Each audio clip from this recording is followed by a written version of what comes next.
bueno, estamos aquí nuevamente en esta serie digital de Red Más, Vida después de la muerte, pruebas del más allá.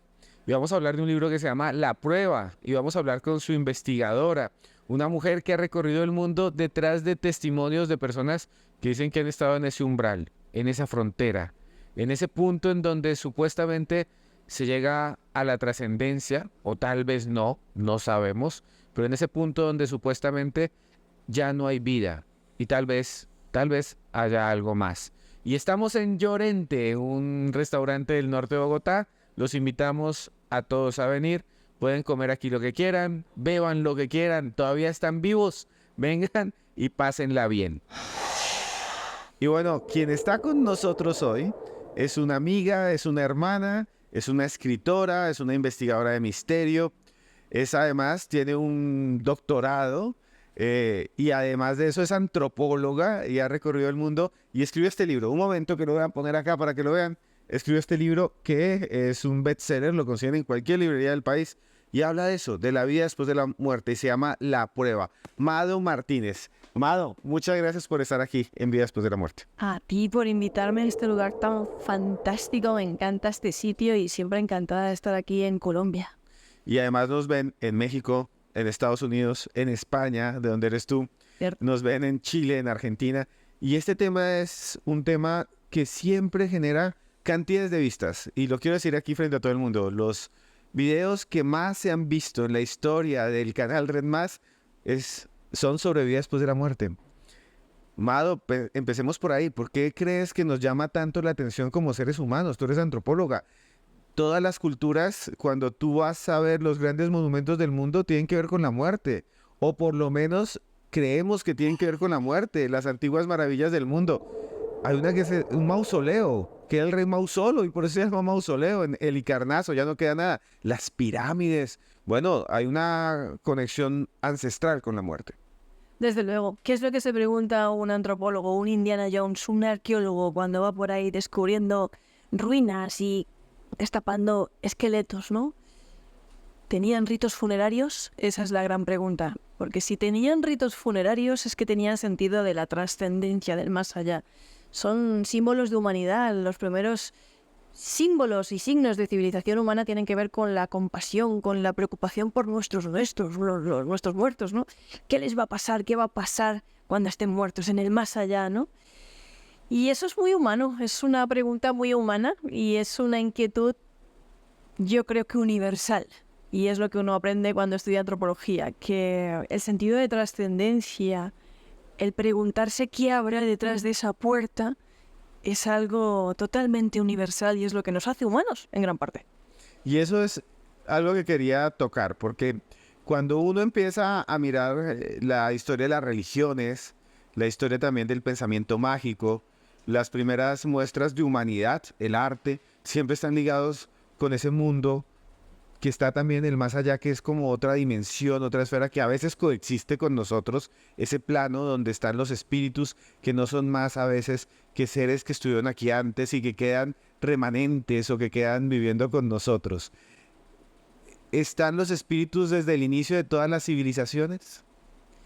Pues es que mira, la muerte es la misma para todos, pero no para todos significa lo mismo. Es decir, para nosotros puede significar una cosa, para una persona asiática puede significar otra, en el antiguo Egipto significaba otra cosa, en el libro tibetano de los muertos tiene otro concepto, los mayachortis pensarán que es otra cosa, y a lo mejor alguien con un modelo de pensamiento muy racional en pleno siglo XX, muy occidental, dirá que la muerte es una cosa clínica y después no hay nada más, ¿no? Que es un proceso biológico y que ahí se acaba todo. Y si nos vamos a la antigüedad grecolatina, tendrían otro pensamiento. Y la idea del más allá tiene un poco también que ver con eso. Es decir, es que el más allá no es un concepto exento de matiz cultural. Siempre tiene un significado específico dependiendo de a quién le preguntes y a la cultura o a la sociedad o en el momento en el que lo preguntes, ¿no? Pero como tú dices, siempre ha habido como una pescadilla que se muerde la cola, ¿no? Porque observamos, pues eso, el libro tibetano de los muertos, el libro de los muertos egipcios, siempre tenemos como una especie de relatos de cómo es el más allá que nos vienen a decir qué hay detrás de esa puerta que decíamos al principio.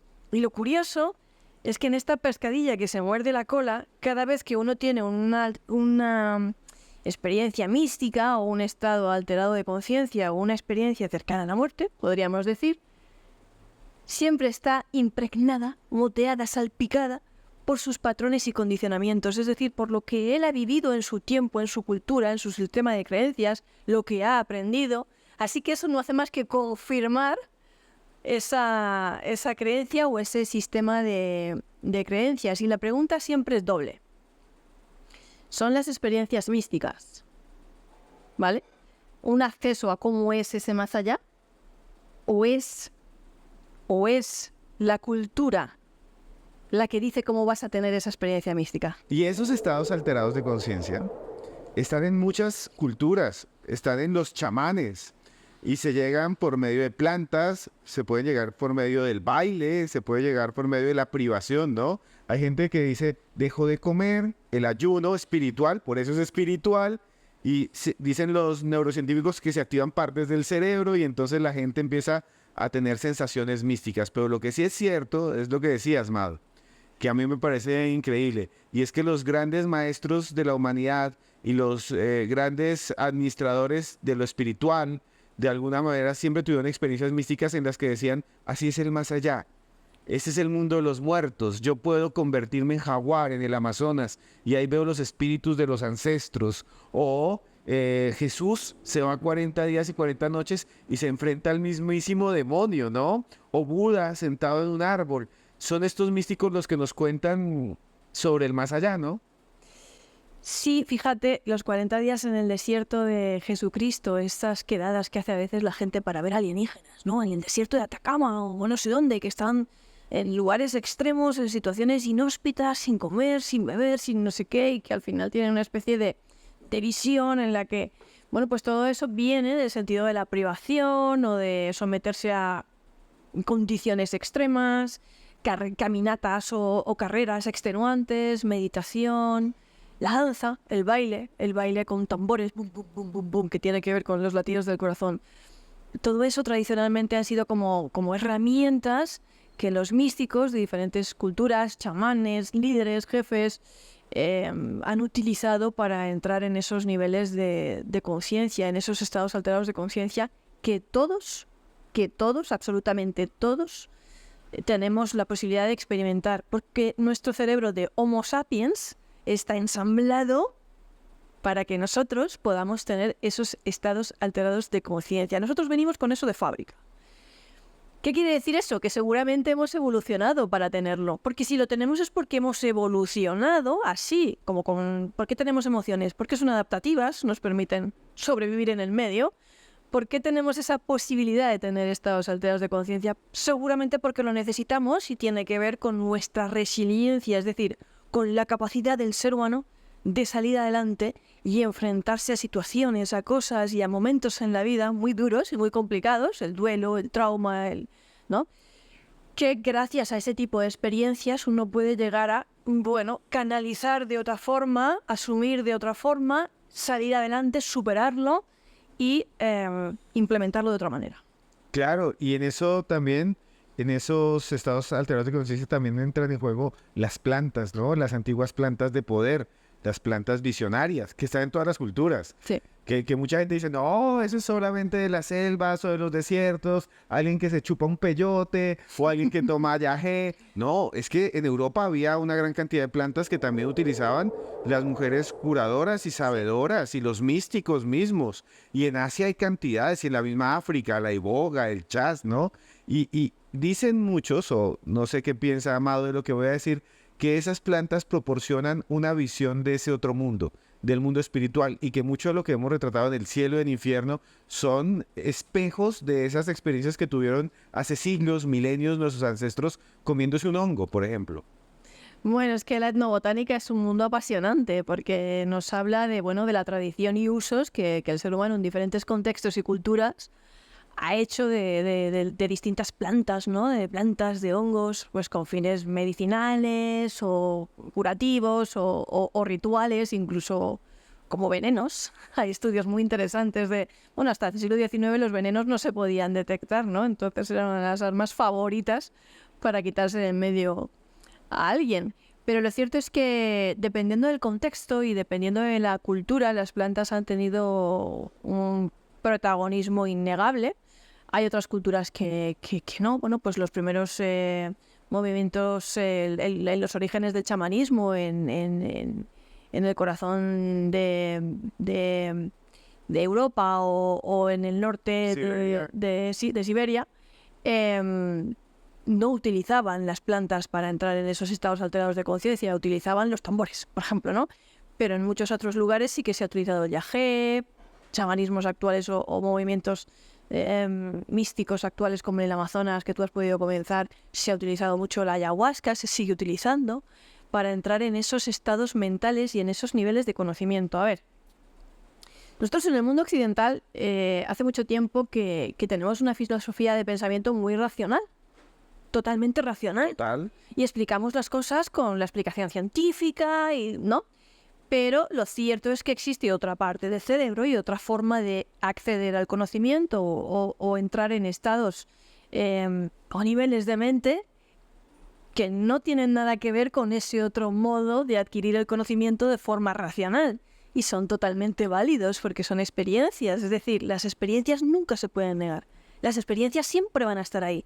Y las experiencias son valiosas en todos sus aspectos y sus sentidos. Y en esta serie hemos visto una gran cantidad de testimonios de personas que dicen que han estado en los límites, que han tenido SM, experiencias cercanas a la muerte, que han visto el túnel, que han visto un umbral, que han visto seres queridos que están allí. Y conectando un poco con el chamanismo, hay muchos que dicen que las plantas le proporcionan a estos chamanes la posibilidad de ver también ese mismo mundo espiritual de las SM. Y hay muchas experiencias cercanas a la muerte que parecen experiencias chamánicas. Gente que se ve flotando sobre ciudades, gente que ve su propio cuerpo, que eso también lo han experimentado chamanes con plantas, ¿no? Verse a sí mismos en el trance. Se parece mucho, ¿no? Tal vez algo ancestral, tal vez, no sé. Mira, lo cierto es que hay mucha discusión sobre si las experiencias cercanas a la muerte tienen algo que ver o no, o podemos equipararlas a las experiencias que uno puede tener a raíz de consumir ayahuasca, por ejemplo. Lo cierto es que yo creo que esto también depende de con quién hables, ¿no? Yo recuerdo una de las personas a las que yo entrevisté en el libro La Prueba que había tenido una experiencia cercana a la muerte y había realizado tomas de yagé en diferentes ocasiones en su vida. Y siempre me dijo que era muy parecido, que era realmente muy parecido, ¿no?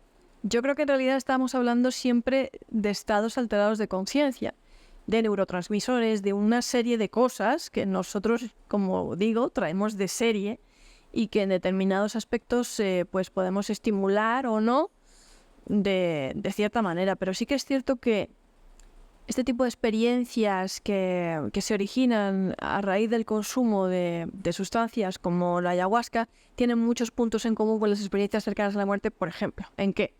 No solamente en las narrativas, sino que muchas veces estas experiencias suponen un antes y un después en la vida de la persona.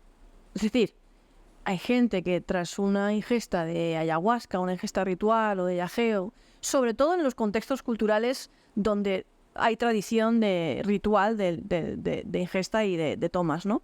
No estoy hablando de estas modas de ir a, no es que, ay, a Madrid que viene uno y tal, chico, pero aquí se ha consumido ayahuasca alguna vez en Madrid, no, pues no la necesitas, ¿no? Pero en los contextos es muy interesante lo que sucede dentro de su contexto, ¿no? Dentro de su explicación y su tradición. Y suelen tener una función ritual y social muy importante para el grupo y la comunidad, no solamente para la persona que realiza la ingesta. Y eso es un punto en común muy fuerte con el tema de las experiencias cercanas a la muerte, que las personas que las han tenido, según algunos estudios muy aislados, la verdad, consiguen lo que se tardaría en conseguir con un año de terapia en una persona. Y lo cierto es que ahora mismo la ayahuasca y muchas otras sustancias se están investigando en el laboratorio como posible tratamiento para enfermedades como la depresión.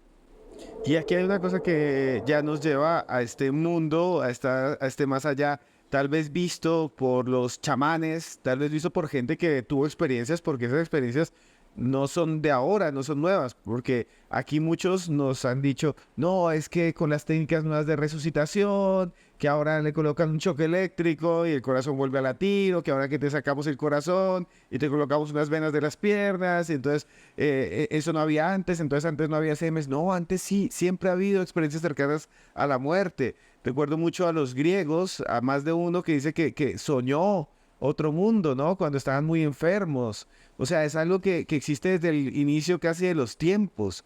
Y esto lo quería decir un poco, Amado. El cielo y el infierno están ligados tal vez a esas experiencias, ¿no? Bueno, es que el más allá siempre va a ser el más allá de cada cual. Lo cierto es que en muchas culturas de corte chamánico, el chamán se hacía chamán después de pasar una experiencia cercana a la muerte, es decir, de estar casi a punto de morir, ya sea por una enfermedad muy grave o porque realmente lo sometieron a un ritual de paso o a un rito de paso, ¿no? Por el que tenía que atravesar una serie de experiencias, ya fuera mediante la ingesta o lo que fuera. Pero la figura del chamán siempre se ha ligado, en muchas ocasiones o de forma muy frecuente, con una experiencia traumática, ¿no? Claro. Con alguien que ha estado cerca de la muerte y ha sobrevivido a esa batalla contra los espíritus, lo que sea, los ha dominado y es capaz, ¿no? De liderar como chamán. Tuvo un Claro. pie en el otro lado, o sea, Exacto. volvió. Y los chamanes cuando tienes experiencias ya van al mundo de los espíritus y vuelven, ¿no? Exacto. Y en la antigüedad grecolatina y en la antigüedad en general existían experiencias cercanas a la muerte. Lo que pasa es que hoy en día ese concepto para nosotros en el mundo occidental es un concepto cultural y tiene un nombre. En el pasado no tenía ese nombre, ni siquiera estaba institucionalizado. Hay culturas en las que sí, por ejemplo, los maya chortis lo llaman los que mueren los 3 días. Pero no lo llaman una experiencia cercana a la muerte, ¿no? Y están deseando, entre comillas, que alguien se muera para que vuelva con noticias y les cuente cómo es el traspatio de la gloria, ¿no? Ese más allá de ellos. Pero en la antigüedad grecolatina también existían estas experiencias, gente que estuvo a punto de morir y que, bueno, sobrevivió. Y la narrativa es totalmente cultural, volvemos a lo mismo.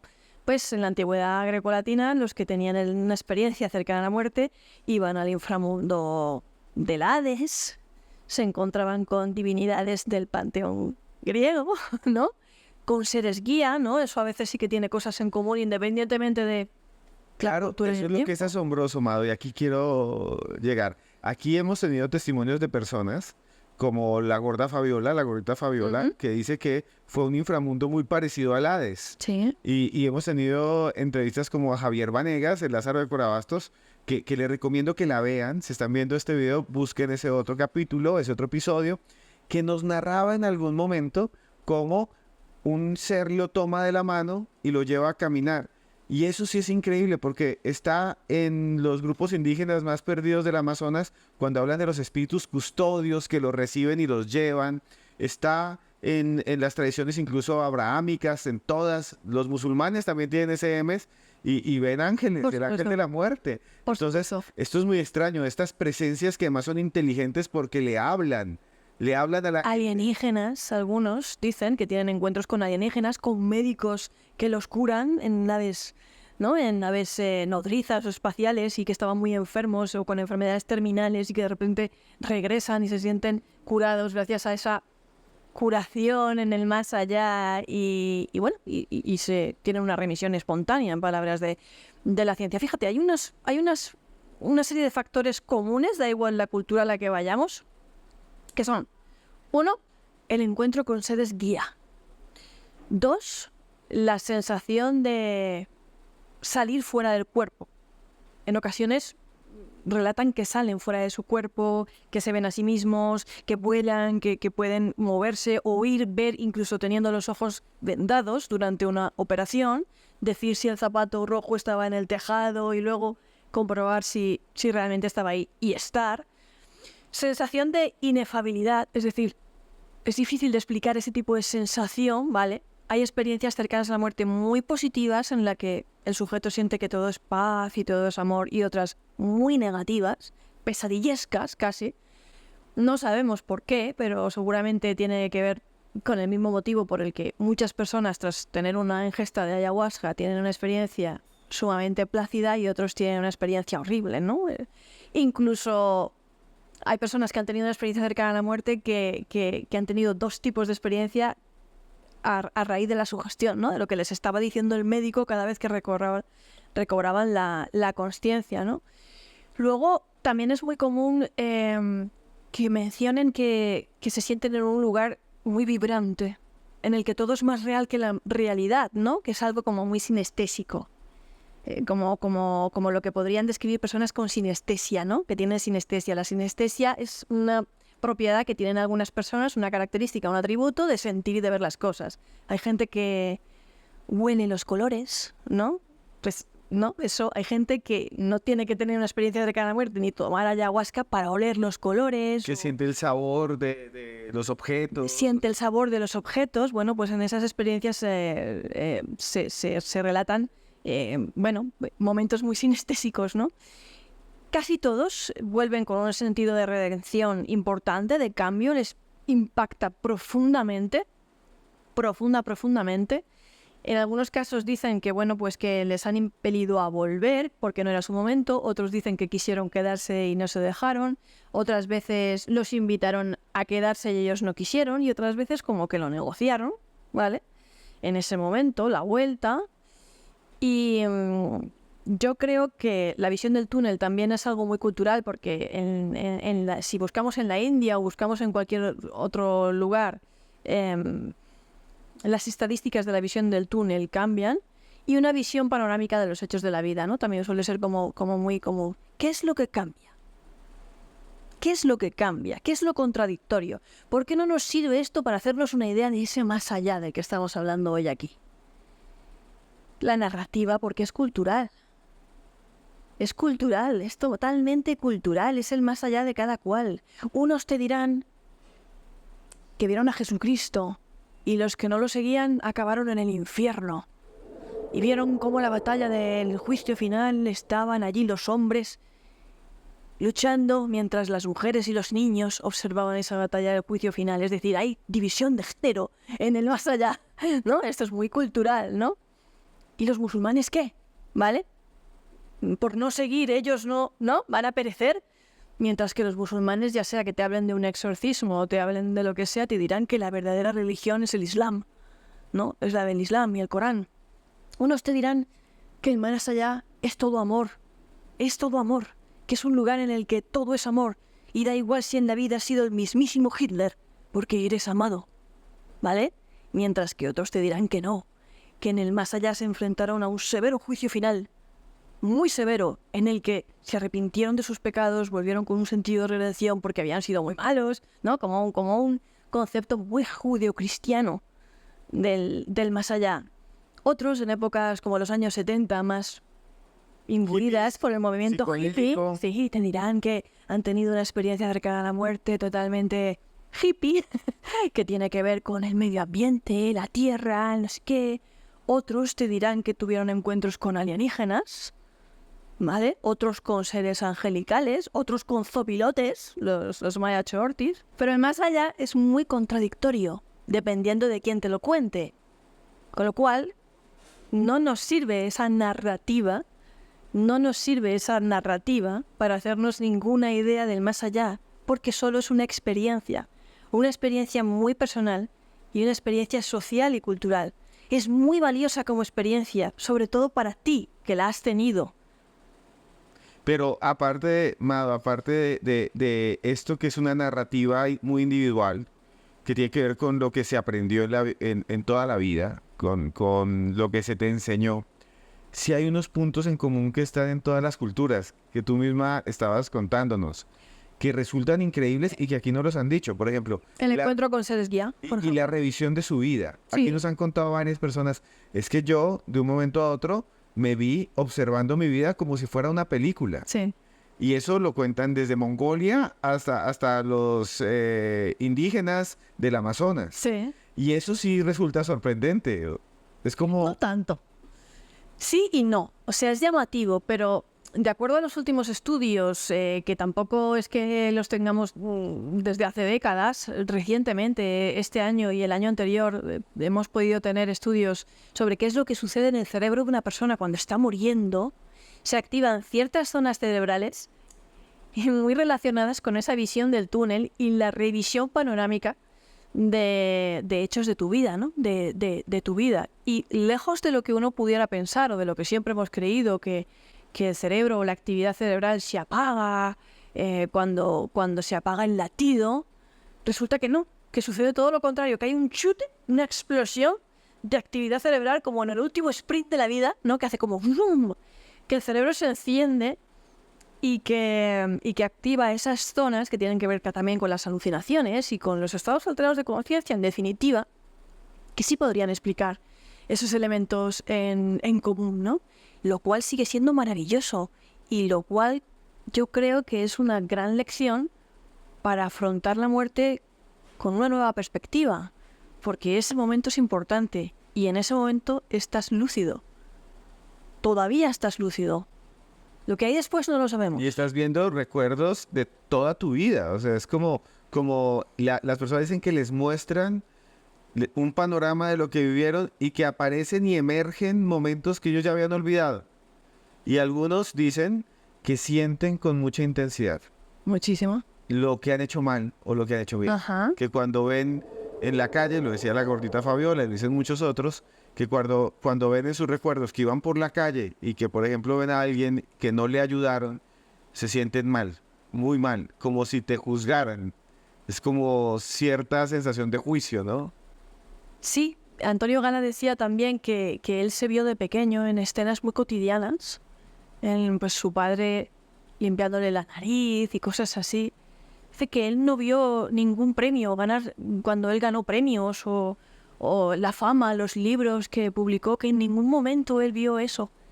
Que él vio escenas muy cotidianas y muy sencillas de su vida que en realidad cobraron una importancia tremenda, porque esas eran en realidad las cosas importantes de la vida. Y una lección muy grande o algo que podemos aprender de las personas que han tenido una experiencia cercana a la muerte o investigando este tema es que todos dicen que ya no le tienen miedo a la muerte, pero lo más importante es que ya no le prestan atención a cosas que antes sí le prestaban atención y que ya no les importa tanto la vida material, porque son conscientes de que no es lo importante en este mundo, en esta vida, ¿no?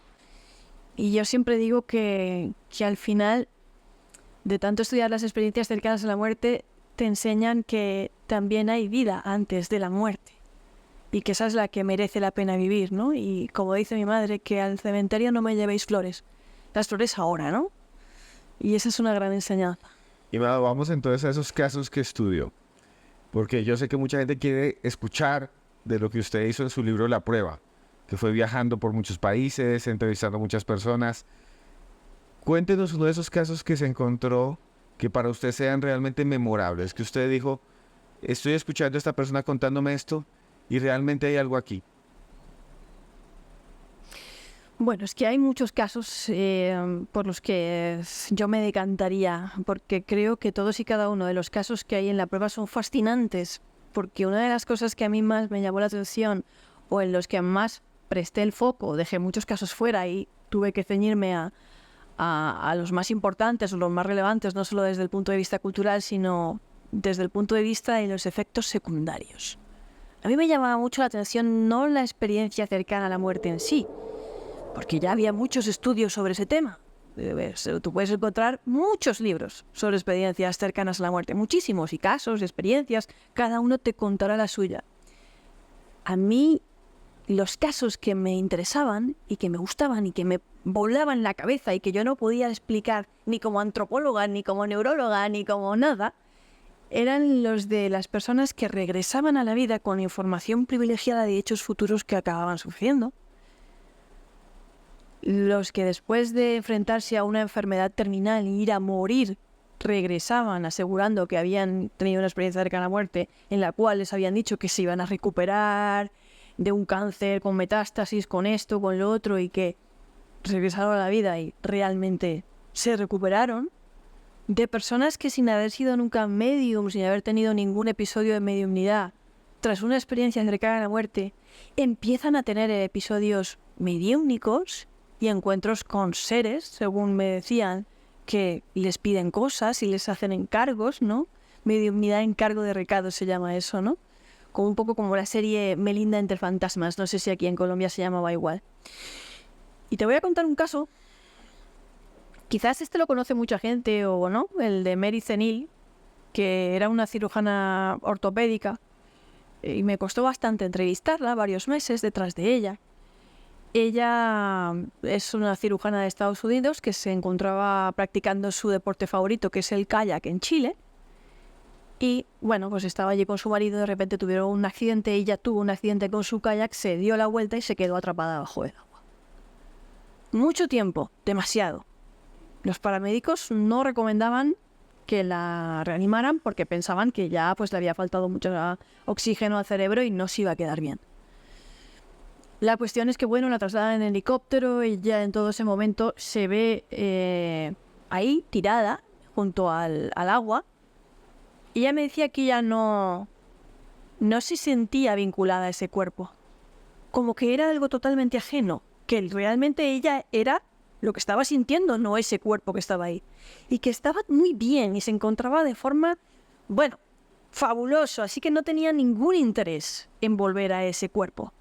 Quería quedarse donde estaba, en un lugar en el que ella tuvo una serie de encuentros con seres que ella calificó de angelicales. Hay que decir que ella era cristiana, creyente. Y bueno, que no quería volver. Y entonces le dicen que sí, que tiene que volver, y ella negocia y dice que no, que está muy a gusto, que para qué, ya está ahí su marido, que se encargue de los hijos, que tal, que cual, que no quiere volver a la vida. Y es entonces cuando le dicen que bueno, que es que ella sí tiene que volver, porque ella tiene que ser un apoyo muy grande para su marido y para su familia cuando su hijo Willy muera a la edad de 18 años. Y su hijo Willy en esos momentos tenía 3 hijos de entre 7 y 9 años, era muy pequeño, y cuando le dicen eso, pues ella pues dice, tengo que volver, y regresa. Pasan los años, yo siempre lo digo, esta historia es quizás la que más he contado, pero creo que la que más me conmovió, la verdad, tengo que confesarlo.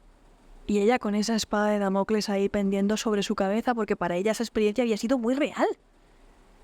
Claro. Ella no lo ponía en duda ese mensaje que había recibido. No pensó que había tenido una alucinación, no pensó que era de la anestesia, no pensó que era de nada, ¿no? Bueno, cuando su hijo Willy cumple los 18 años, la llama desde un parking, muy nervioso, porque alguien le está encañonando. Ha tenido una discusión en el parking. En Estados Unidos es muy normal que la gente lleve una pistola, todo el mundo puede llevar armas, y lo están encañonando. Y su madre le dice que no se preocupe, que mantenga la calma, le da una serie de consejos gracias a los cuales él salva la situación y no le pasa nada. Y Mary piensa, ya está, lo he conseguido. Como ya regresé a la vida, he conseguido de alguna manera cambiar el destino porque yo estaba aquí, he interferido. Este era el momento porque mi hijo tenía 18 años ahora mismo y he evitado su muerte. Sí, se relajó. Lo que no sabía es que meses más tarde su hijo Willy sí iba a fallecer en un accidente de esquí con una amiga. Iba a perder la vida. Entonces, como este caso, en la prueba hay tantos. De profecías, de predicciones. Y aquí también nos han contado muchas historias así, Mado. Por ejemplo, aquí vino alguien, lo pueden ver en otro capítulo, vuelvo a decirlo, que nos dice que de repente un amigo muerto se le aparece en sueños y le dice no viajes. Y esta persona dice no voy a viajar y tenían un accidente los que habían ido a esa hora. Hay muchos casos así, Sí. ¿no? De información futura, ¿no? Como si esas experiencias permitieran hasta cierto punto tener una experiencia cercana al destino, ¿no? A conocer el destino, el camino labrado. Fíjate, en la prueba, aparte de experiencias cercanas a la muerte, experiencias cercanas a la muerte compartidas, todo este tipo de experiencias de alienígenas, de curaciones, remisiones espontáneas, de profecías del futuro, de tantas y tantas cosas increíbles asociadas con el tema de las experiencias cercanas a la muerte que la gente ni se imagina. Fueron 10 años en los que a mí me explotó la cabeza por muchos motivos. Hay un capítulo entero dedicado a las visiones en el lecho de muerte. Y esos casos en los que, por ejemplo, rescatando el caso de una de las chicas, que además era amiga mía de mi pueblo. Ella estaba sola en su casa cuando era pequeña y tenía mucha amistad con una vecina. Pues nosotros cuando éramos pequeños en los pueblos jugábamos mucho en la calle. Y siempre estábamos todo el día en la calle, íbamos solos al colegio, era otro mundo y era otra vida y se podía hacer porque vivíamos en pueblos y los vecinos eran como el tío Pepe, la tía Juanica, cuidaban de nosotros, te invitaban a merendar, íbamos todos a casa de no sé quién, ¿no? Entonces eran como familia casi los vecinos, ¿no? Y ella tenía mucha amistad con la vecina del frente.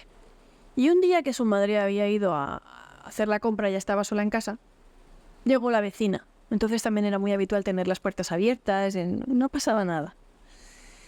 Y llegó la vecina y le dijo que ya no la iba a ver más, que había ido a despedirse porque ya no la iba a ver más, que la iba a estar cuidando siempre, que se cuidara mucho, que la quería mucho y que no llorase por ella porque iba a estar muy bien, muy bien. Y cuando su madre volvió a casa con las bolsitas del mercado y tal, pues ella le dijo lo que había. Mira, ha estado aquí la vecina y ha dicho que no va a venir más. Entonces, ¿sabes? Ella era pequeña, que ya no va a venir más y que ya no la vamos a ver. Y entonces su madre se enfadó con ella, le dijo que por qué mentía, que por qué era tan mentirosa. Y entonces ella dijo que por qué, ¿no? Es que la vecina había fallecido el día anterior, ¿no? Estaba muerta. Sí. Y esos casos son muy comunes. Aquí hemos escuchado personas, y yo también he escuchado cantidad de médicos incluso, que narran cómo los pacientes le dicen, vino ayer mi padre a visitarme, vino mi prima a visitarme. Y le decían, no señor, su papá está muerto hace 20 años. Son muy comunes, ¿no? Esas visitas de parientes en el lecho. Las visiones en el lecho de muerte. Sí. Que a veces no solamente las ve el moribundo, sino que también las ven los médicos, los enfermeros, el personal o los familiares que pasan por allí. Se llaman visiones en el lecho de muerte compartidas, igual que las experiencias cercanas a la muerte compartidas, que es una cosa como el triple salto mortal de las experiencias cercanas a la muerte, ¿no? Y es que algunos médicos, enfermeros, personas, familiares que están en la habitación con el moribundo, notan que de repente la habitación cambia las dimensiones, no son como dimensiones normales del mundo de la física, y adquiere una luminosidad especial, una luz especial.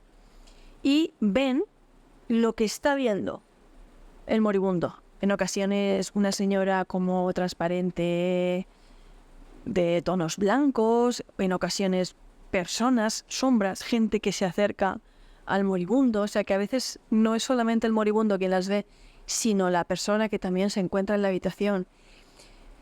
Que siempre se ha dicho, no, esto es por la morfina, esto es por no sé qué, porque ya pues los están sedando los últimos días y tal. Bueno, pues hay personas que no estaban tomando morfina ni eran moribundos y estaban ahí. Era el enfermero, era el médico, era... Claro. Esto me recuerda una historia que me contaron a mí, Mado, que quiero que me ayudes a analizar.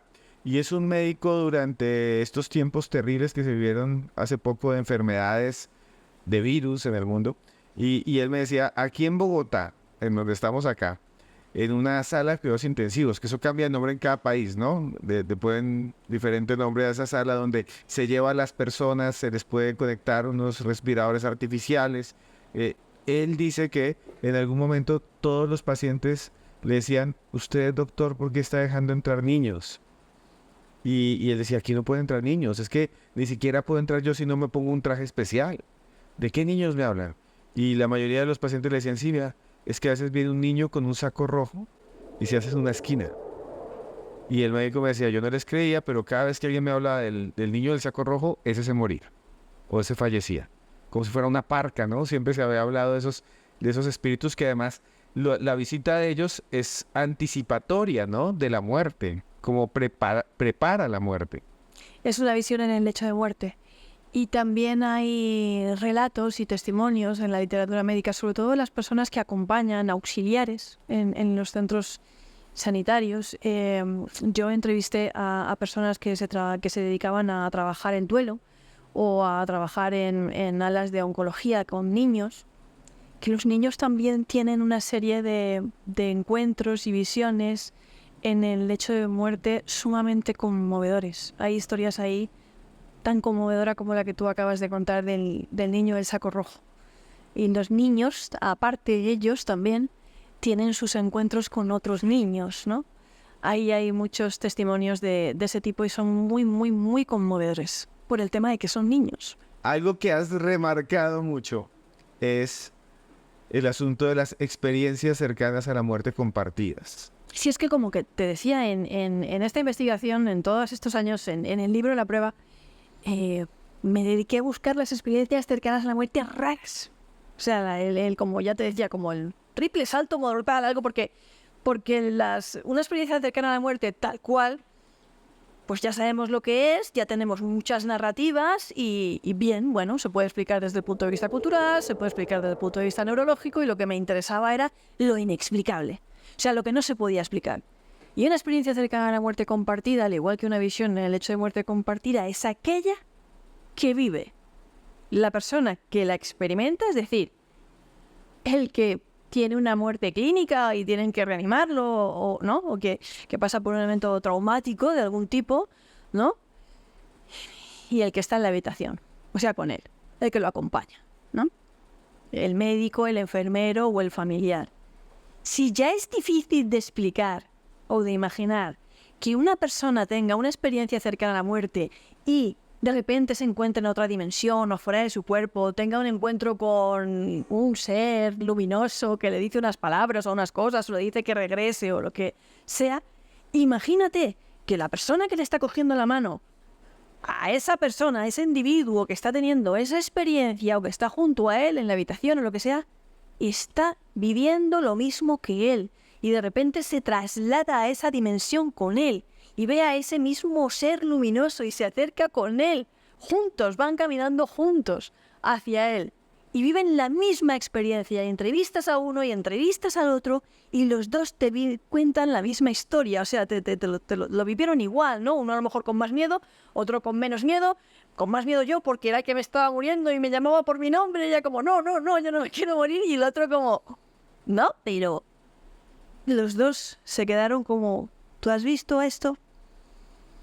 ¿Por qué una persona que no se está muriendo, que no está teniendo una experiencia cercana a la muerte, porque no se está muriendo, tiene la misma experiencia que su familiar o su paciente que está atravesando por ese trance biológico, ¿no?